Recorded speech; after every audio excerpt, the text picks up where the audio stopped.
يا جماعة تخيلوا معايا كده، لو في يوم صحيت الصبح لقيت كل حاجة اتسحبت منك، شهرة، بطولات، مستقبل.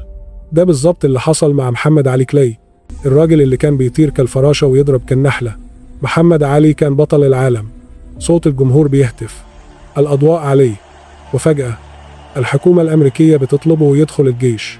لكن كلاي وقف وقال جملته اللي قلبت أمريكا: مش هحارب ناس ماليش عندهم عداوة.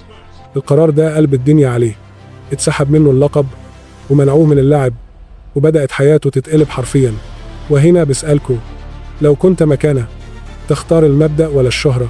الناس كلها كانت فاكرة إن القصة خلصت، لكن هنا اتكتب الجزء اللي محدش كان متوقعه.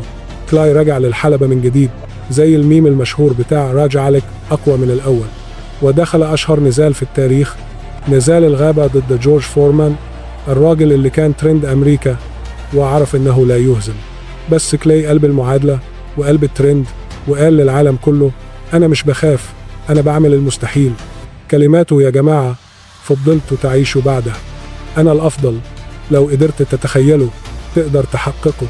وجمالته اللي بقت جزء من الثقافة الشعبية: طر كالفراشة واضرب كالنحلة.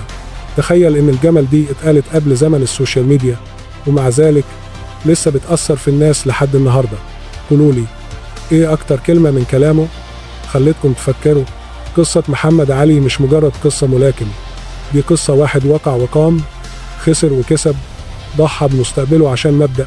ولو عايز تكمل الرحلة معانا وتسمع باقي القصص اللي شبه دي، ما تنساش تعمل لايك وشير وتشترك، عشان اللي جاي هيبقى أقوى بكتير. ومستنيكوا في الحلقة القادمة. سلام.